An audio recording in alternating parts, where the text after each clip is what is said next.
الحمد لله نحمده ونستعينه ونستغفره ونؤمن به ونتوكل عليه ونعوذ بالله من شرور أنفسنا ومن سيئات أعمالنا من يهد الله فلا مضل له ومن يضلله فلا هادي له ونشهد أن لا إله إلا الله وحده لا شريك له ونشهد أن سيدنا وسندنا وحبيبنا ومولانا محمدا عبده ورسوله صلى الله تعالى عليه وعلى آله وأصحابه وبارك وسلم تسليما كثيرا أما بعد فقد قال الله تعالى في كلامه المجيد والفرقان الحميد أعوذ بالله من الشيطان الرجيم بسم الله الرحمن الرحيم الحمد لله رب العالمين الرحمن الرحيم صدق الله العلي العظيم وصدق رسوله النبي الكريم ونحن على ذلك لمن الشاهدين والشاكرين والحمد لله رب العالمين. اللهم صل على محمد وعلى آل محمد كما صليت على إبراهيم وعلى آل إبراهيم إنك حميد مجيد. اللهم بارك على محمد وعلى آل محمد كما باركت على إبراهيم وعلى آل إبراهيم إنك حميد مجيد. سبحانك لا علم لنا إلا ما علمتنا إنك أنت العليم الحكيم. আলহামদুলিল্লাহ, আল্লাহ তাআলার দরবারে লাখ কোটি শুকর সুজুদ। রব্বুল আলামিন আমাদেরকে মাগরিবের নামাজ আদায় করার পরে কোরআন ও হাদিসের কিছু কথা শোনার এবং বলার জন্য কিছু সময় বসার তৌফিক দান করেছেন। শুকরিয়া আদায় করে আলহামদুলিল্লাহ। আমাদেরকে এখানে বসার তৌফিক দিয়েছেন কে? আল্লাহ। এ আল্লাহ বলার জবানে এই শক্তি দিয়েছেন কে? কতবার বলার শক্তি দিয়েছেন? কোন সীমা আছে? যতবার বলতে চাবো ততবার বলতে পারবো। এমন এই যে বলার সুযোগ দিয়েছেন, এই শুকরিয়া দান কিভাবে আদায় করব? বলে এই শুকরিয়া যেটা দিয়ে আদায় করব সেটা করার যে তৌফিক দিয়েছে সেটার জন্য কি দিয়ে আদায় করব? একটার জন্য তো সেজদা দিয়ে আদায় করব, আবার এই সেজদা দেওয়ার যে তৌফিক দিয়েছেন এটার জন্য তো শুকরিয়া করা যায়। তার মানে আল্লাহ আমাকে প্রত্যেকটা কাজকে আমাকে যা করার তৌফিক দিয়েছেন সবকিছু আল্লাহর পক্ষ থেকে সহযোগিতা আর আল্লাহর ইস্তাআনা। আল্লাহ আমাকে তৌফিক দিচ্ছে, শুকরিয়া আদায় করা যায় সর্বদা। আমাদের ধারাবাহিক আলোচনা চলছে। তাফসীরের সূচনা লগ্ন থেকে গত সপ্তাহে আলোচনা করেছিলাম তাফসীর কাকে বলে, তাফসীরের জরুরত কি।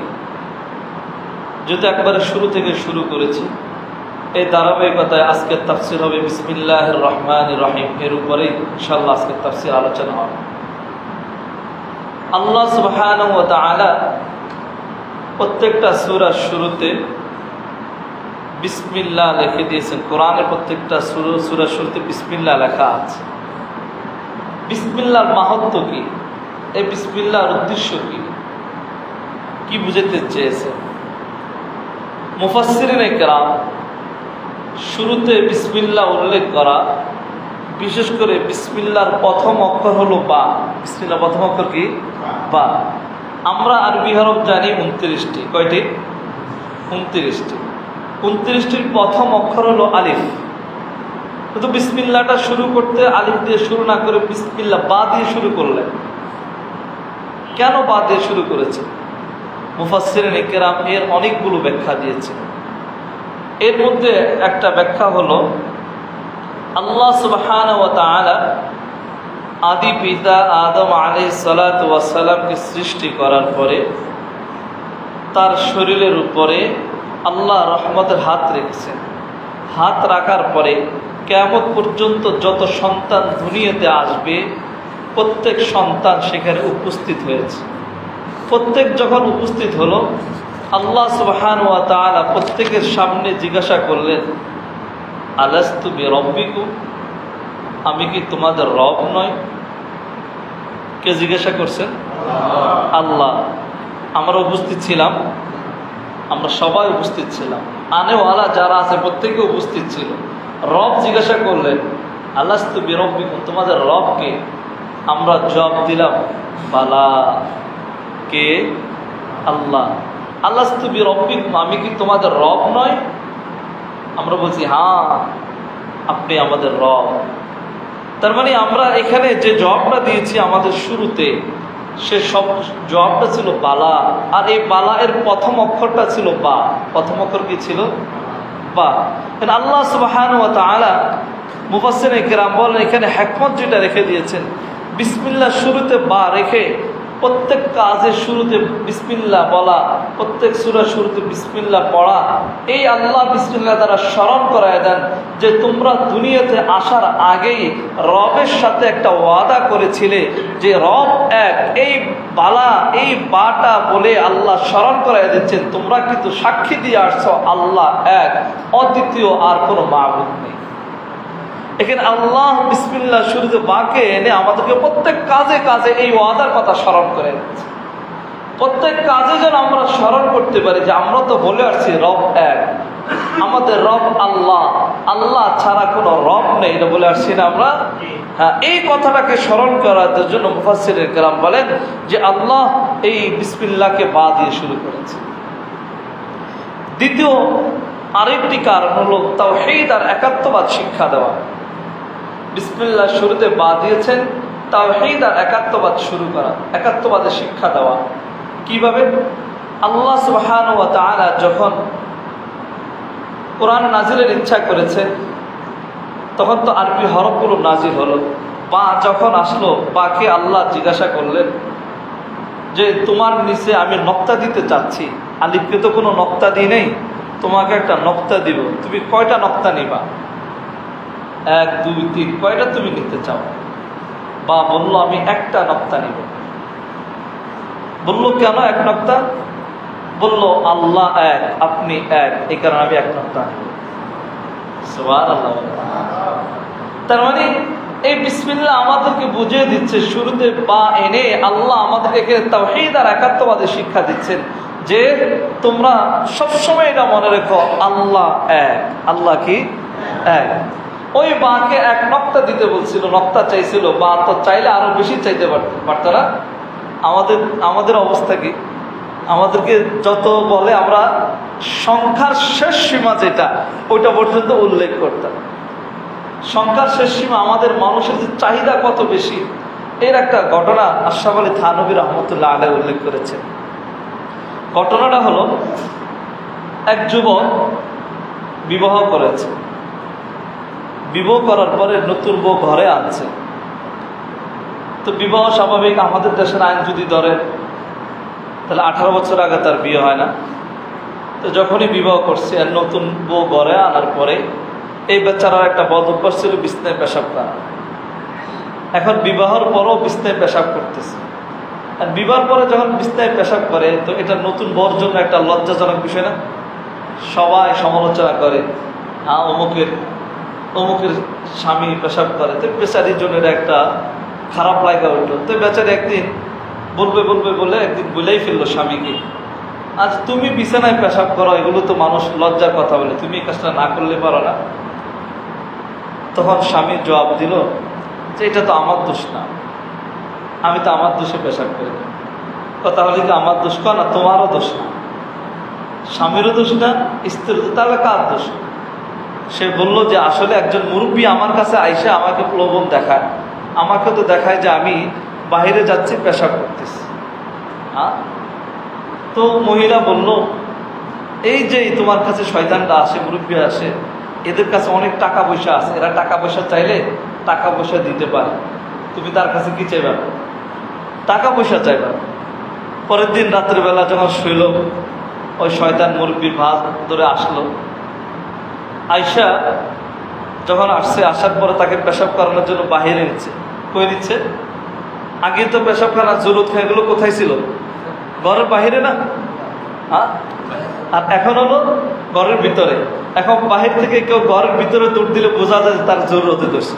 আর আগে একসময় বাহির থেকে ভিতর থেকে বাহিরে যেত জরুরত সারার জন্য।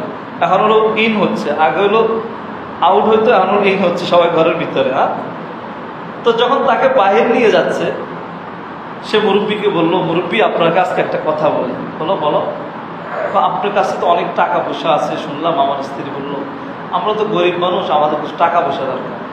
বললো হ্যাঁ আচ্ছা ভালো কথা, এতদিন বললা না কেন? এটা এত ভালো কথা বলছে। চলো তোমাকে আজকে টাকার গোডাউনে নিয়ে যাব।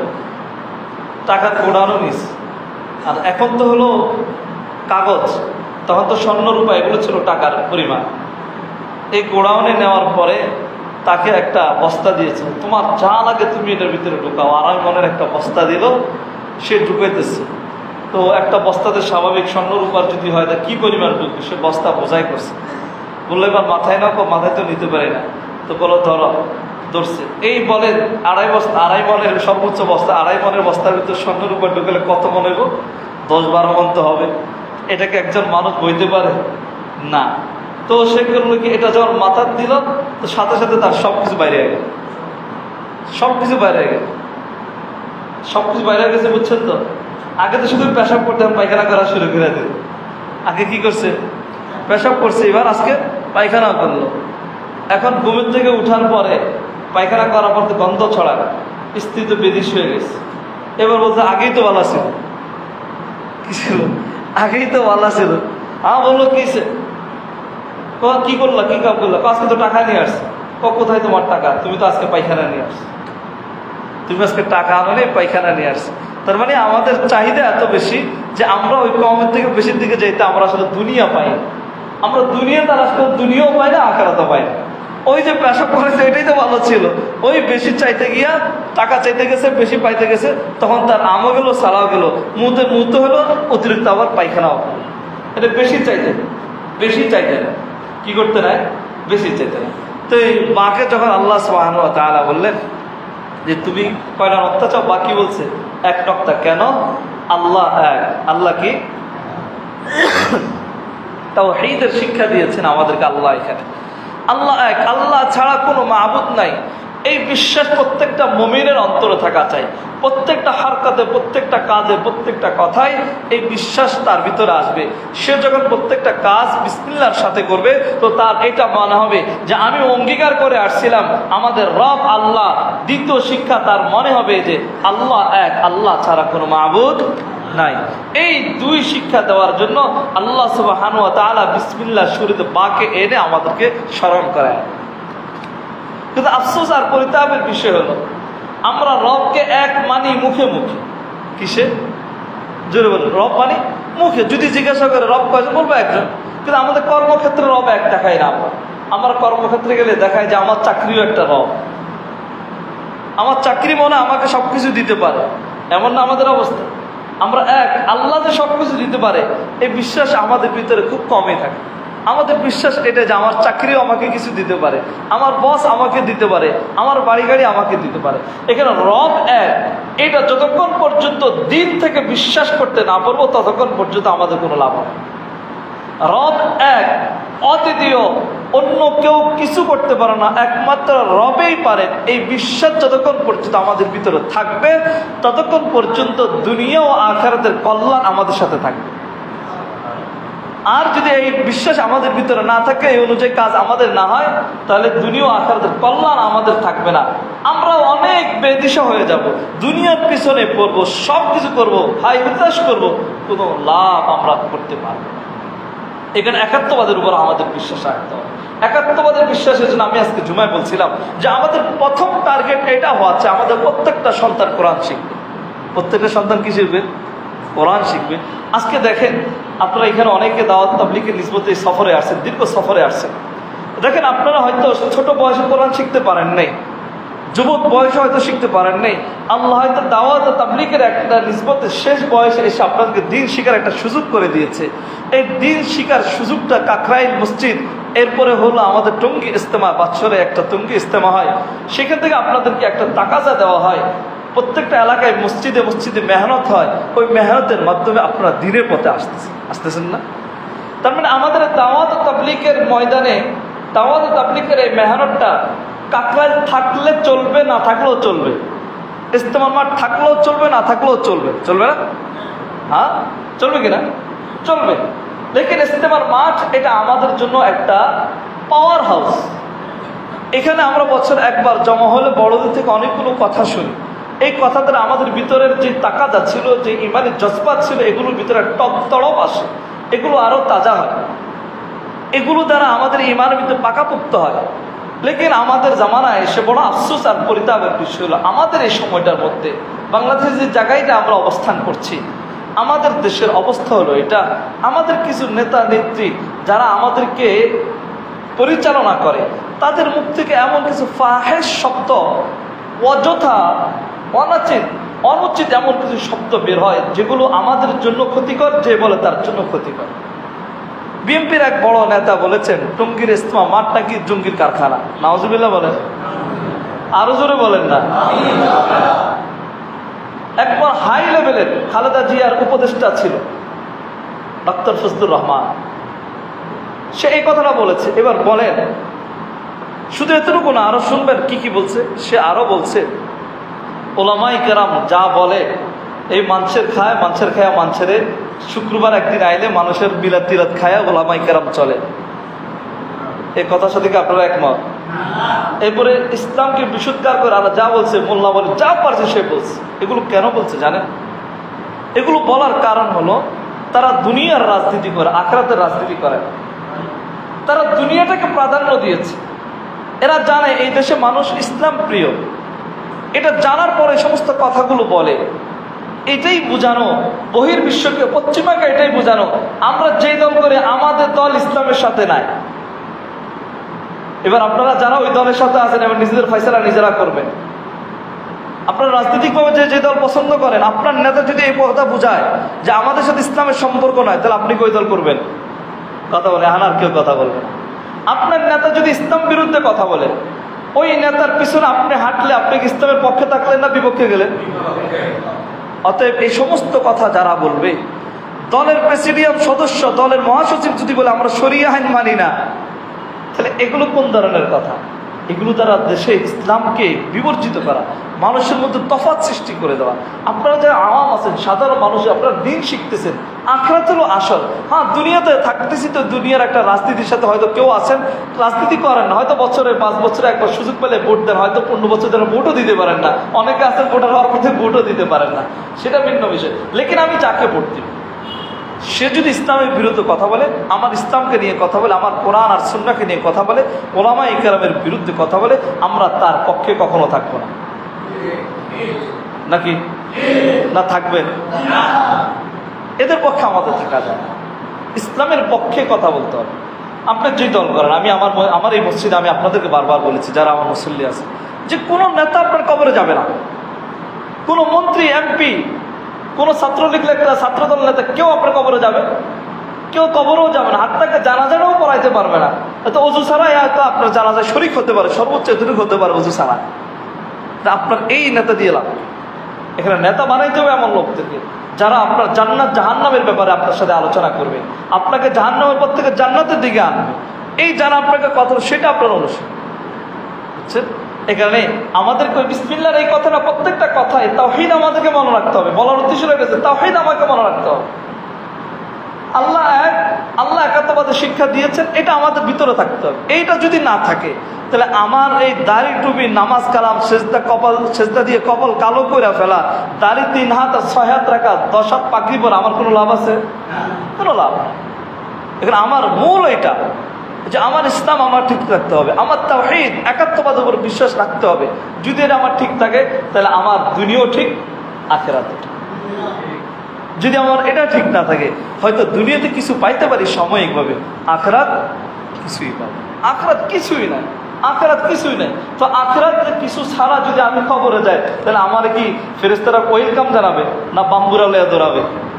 হ্যাঁ, ওয়েলকাম জানাবা, মোহতারাম ওয়েলকাম জানাবা। আমার কথাগুলো আপনাদের কষ্ট লাগতে হবে, কিন্তু আপনাদের ইমানকে রক্ষা করা আমাদের জিম্মাদার, আপনাদের ইমান রক্ষা করা আমাদের জিম্মাদার। এখানে আপনাদেরকে কথাগুলো বলো। বিসমিল্লাহ নিয়ে আলোচনা করলাম। এরপর হলো আল্লাহ সুবহানাহু ওয়া তাআলার 2টা নাম এখানে ব্যবহার হয়েছে। একটা হলো রহমান রহিম, এটা হলো আল্লাহর নামের সিফাত। আর একটা হলো আল্লাহ। আল্লাহ শব্দটা ইলাহুন শব্দ থেকে নির্গত। ইলাহুন শব্দ এটা মাবুদে হক। ইলা কাকে বলে? মাবুদে হক, যিনি ইবাদতের উপযুক্ত। ইলা কাকে বলে? যিনি ইবাদতের উপযুক্ত, যিনি ইবাদতের উপযুক্ত। ইবাদতের উপযুক্ত কে? জোরে বলে আল্লাহ। এবার দেখেন, আমরা মুসলমান আল্লাহর ইবাদত করি, হিন্দুরা তারও ইবাদত করে কিনা? করে কিনা? খ্রিস্টানরা করে কিনা? বৌদ্ধরা করে কিনা? করে। এরা এক একজন যেই জিনিসগুলোর পূজা করে, যার ইবাদত করে, পূজা করে, এগুলোকে আরবিতে বলা হয় সনম, মূর্তি। এগুলো কি? দেখেন হিন্দু সমাজ, তারা তাদের 12 মাসে 13 পূজা, একটা কথা আছে না, 12 মাসে 13 পূজা। তারা বাঁশ ইত্যাদি লাঠি টাঠি দিয়া, ইট বালু সিমেন্ট দিয়ে একটাকে বানানোর পরে 3 দিন পর্যন্ত এটা সামনে গিয়ে মাথা নত করে, করে কিনা? এটার সামনে কি দেয়? মিষ্টি দেয়, হালুয়া দেয়, আরো যা যা কিছু সব কিছু দেয়, দেয় কিনা? এই হালুয়া, রুটি, মিষ্টি যা কিছু দেয় খাইতে পারে? এটা খায় কে? কে খায়? এরপরে 3 দিন পরে কি করে? এই যার সামনে তুমি মাথা নত করলা, এর 3 দিন পর আস্তে ধরে নদী ফেলায়। এবার বলেন, যাকে আপনি এতক্ষণ সম্মান করলেন, সম্মানিত জিনিসকে কিভাবে আপনি আবার আগুনে দেন, আবার কিভাবে পানিতে ফেলান? কিভাবে সম্ভব? তার মানে বোঝা গেল এরা যে জিনিসের ইবাদত করে এটা কোনো স্থায়ী জিনিস নয়। আর আমরা যে জিনিসের ইবাদত করি, তিনি হলেন খালেক, তিনি শুরুতেও ছিলেন, এখনো আছেন, শেষ পর্যন্ত থাকবেন ইনশাআল্লাহ। লা তাখুযুহু সিনাতুন ওয়ালা নাওম, ঘুমও তাকে ধরে না, কোনো তন্দ্রাও তাকে ধরে না। সামনে কি আছে, পিছনে কি আছে, সবকিছু তিনি জানেন। ওরা যে জিনিসের ইবাদত করে, সে নিজের সামনে থেকে মশা পর্যন্ত সরাইতে পারে না, নিজের সামনের এই মিষ্টিও খাইতে পারে না, মিষ্টির সামনে ময়লা পড়লে এটাকেও সে কিছু করতে পারে না, তাকে যখন নদীতে ফেলা দেয় তখনও পর্যন্ত সে বাধা দিতে পারে না। এই সমস্ত আজগবি আর মনুষ্যতন্ত্র যেগুলো বানানো, এগুলো কোনোদিন মানুষকে হেদায়েতের পথে আনতে পারে না, কোনো বরকত দিন, এগুলো মানুষের ঈমানকে ধ্বংস করে। এরা আমাদের মুসলমানের সন্তান আজকে কি করে? এই হিন্দুত্ববাদ এই ছেলেগুলোর সাথে একসাথ হয়ে স্বাধীনতার নামে গিয়ে তাদের সাথে একসাথে হয়ে কি করে? বোঝাতে যায়, মিষ্টি দেয়, ঈমান থাকবে না, ঈমান থাকবে না, সাবধান, ঈমান থাকবে না। আপনি যে যাচ্ছেন তাদের উৎসবে, কিসের ভিত্তিতে যাচ্ছে? ঈমান নষ্ট হয়ে যায়। দেখেন আজকে কোন হিন্দু আমাদের ঈদগাহে আসে? ঈদের নামাজে দেখছেন কোনোদিন আসছে? জুমার নামাজে? তাই হিন্দুরা আমি আনতে পারলাম না, সে আমাকে নিয়ে যাচ্ছে। এটা কোন ধরনের স্বাধীনতা? এটা কোন ধরনের কথা যে আমাকে সে নিয়ে যাবে, আমি তাকে আনতে পারবো না? এটা হয়। এই কারণে ইলাহ আল্লাহ, বিসমিল্লাহ, বিসমিল্লাহ ইসমনের পর আল্লাহ, আল্লাহ মানে এমন ইলাহ, মাবুদে হক, তিনি ছাড়া কোনো মাবুদ নাই, সমস্ত ইবাদতের উপযুক্ত একমাত্র আল্লাহ। যাকে, যার ইবাদত আমরা করি, যাকে উপযুক্ত মনে করি, তিনি একমাত্র মাবুদ, এছাড়া কোনো মাবুদ নাই। লা ইলাহা ইল্লাল্লাহ, লা ইলাহা ইল্লাল্লাহ। ইবাদত কার হবে? একমাত্র আল্লাহর। আল্লাহ ছাড়া কোনো মাবুদ নাই। মুহাম্মাদুর রাসূলুল্লাহ সাল্লাল্লাহু আলাইহি সাল্লাম, মুহাম্মদ আল্লাহর রাসূল, এই বিশ্বাস আমাদের ভিতরে বসে। কালিমার ইয়াকিন আমাদের ভিতরে থাকা আছে। আমরা শুধু 6 নম্বর বয়ান করবো আর শিখবো না, আমাদের দিলে বসাইতে হবে। যদি দিলে বসাইতে পারি কালিমার ইয়াকিন, তাহলে আমাদের লাভ আছে, নতুবা আমাদের কি নাই? লাভ নাই। আর রহমানির রহিম, এরপরে বিসমিল্লাহ বাকি 2 শব্দ, এক শব্দ হলো আর রহমান, দ্বিতীয় আরেকটা শব্দ হলো রহিম। রহমান রহিম এই দুইটা শব্দ আল্লাহর গুণবাচক নাম। কি বাচক? গুণবাচক। আল্লাহ যেমন আল্লাহ যিনি রহমানও তিনি রহিমও তিনি।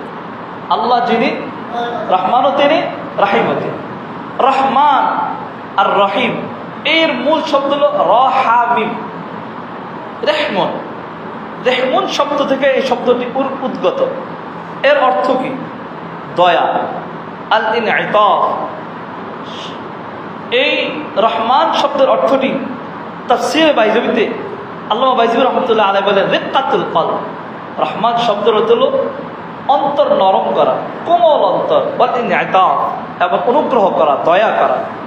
তার মানে দয়াশীল আল্লাহ রহমান রহিম, দয়াবান অতিশয় দয়ালু। আমরা তর্জমা করি, অনুবাদ করি কি? দয়াবান অতিশয় দয়ালু রহমান, দয়াবান অতিশয় দয়ালু রহমান। এই রহমান আর রহিম দুই শব্দের মধ্যে পার্থক্য কি? দুইটা নাম আল্লাহ কেন আনলেন? দেখেন, রহমান এই শব্দের ভিতরে কয়টা অক্ষর? র, হা, মিম, আলিফ, নুন, পাঁচটা অক্ষর। কয়টা? পাঁচটা। আর রহিম র, হা, ইয়া, মিম, চারটা। কয়টা? তার মানে রহমানের মধ্যে পাঁচটা অক্ষর, রহিমের মধ্যে চারটা অক্ষর। দুইটার মধ্যে পার্থক্য কোথায়? আরবিতে একটা মূলনীতি আছে, কাসরাতুল মাআনি তাদুল্লু আলা কাসরাতিল মাবানি। কাসরাতুল মাবানি তাদুল্লু আলা কাসরাতিল মাআনি। অক্ষর যত বেশি হবে অর্থ তত বেশি হবে। অক্ষর যত বেশি অর্থ তত বেশি। এটাকে বালাগাত বলা হয়। যে রহমানের মধ্যে পাঁচ অক্ষর, তার মানে রব, দুনিয়া, আখিরাত। দুনিয়াতে মুসলমান অমুসলমান, মুসলমান অমুসলমান সবার প্রতি আল্লাহ দয়ালু। সবার প্রতি কি? আল্লাহ দয়ালু। আর রহিম শুধুমাত্র আল্লাহ আখিরাতে রহিম, শুধুমাত্র যারা মুমিন ঈমান নিয়ে তাদের প্রতি আল্লাহ দয়াশীল হবে।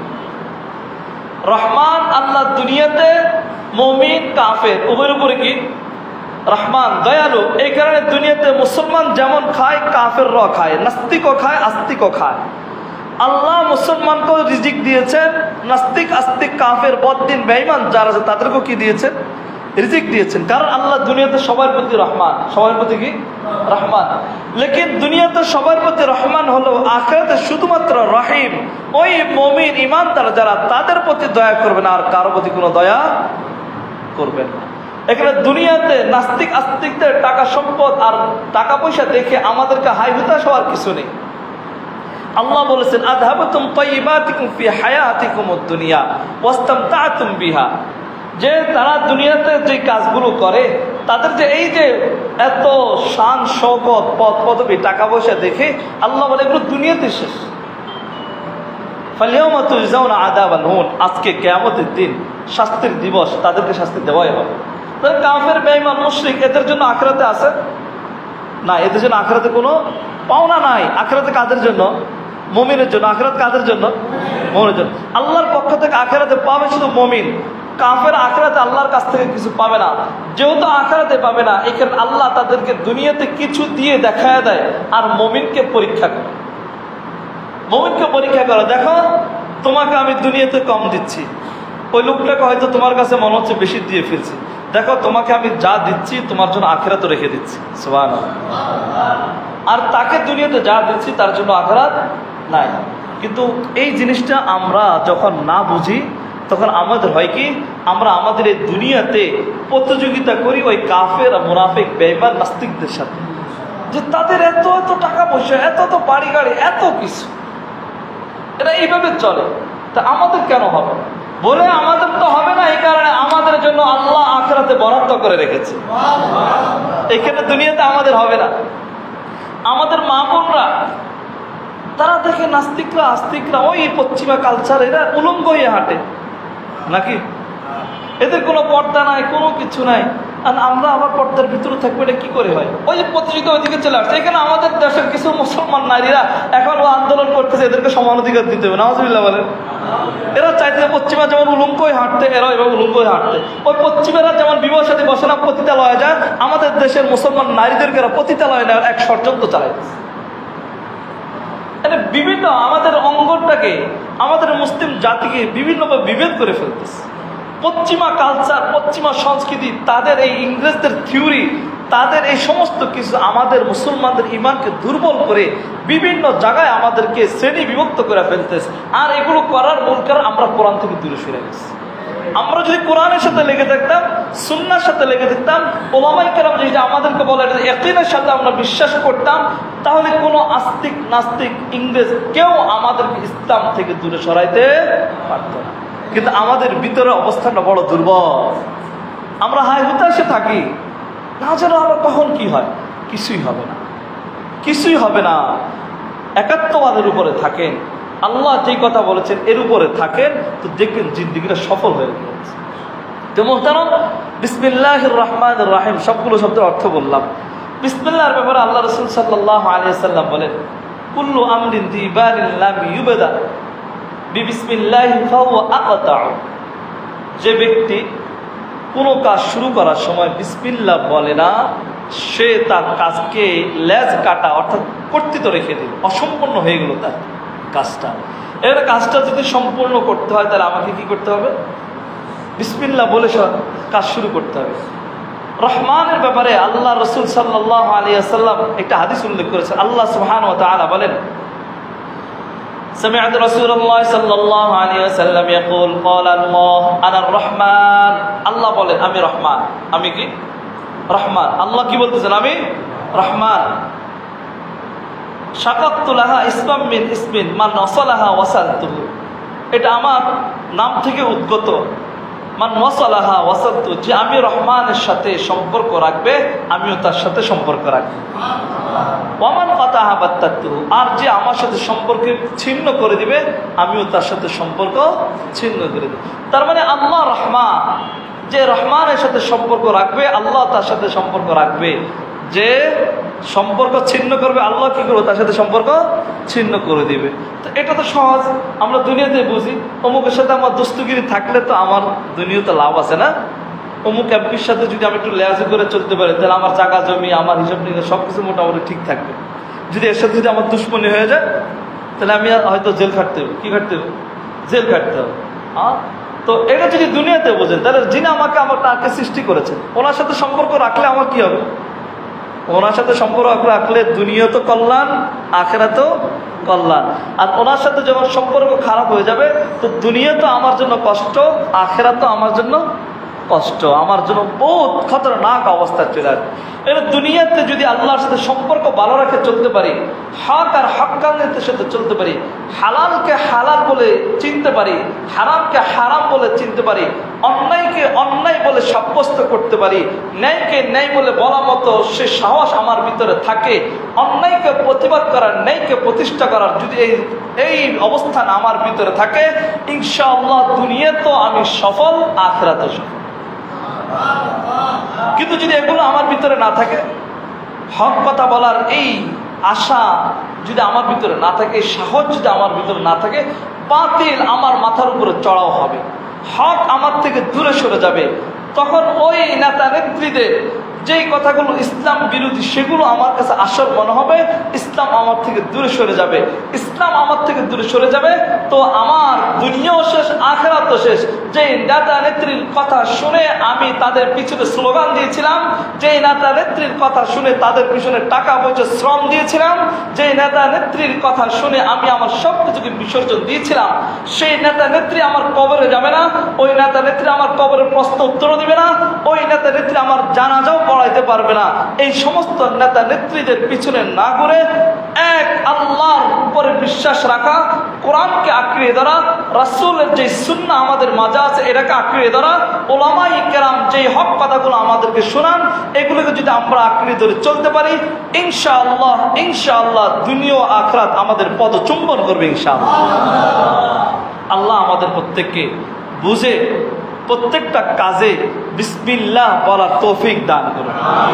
বিসমিল্লাহর আরেকটা আমল বলি, আপনি যখন বিসমিল্লাহ বলে কোনো জিনিস রাখবেন, ইনশাআল্লাহ যে জিনিস রাখছেন আবার বিসমিল্লাহ বলে এখানে হাত দিবেন, কেউ যদি চুরি করেও নিয়ে যায় আপনি এসে এখানে ইনশাআল্লাহ জিনিসটা পাবেন।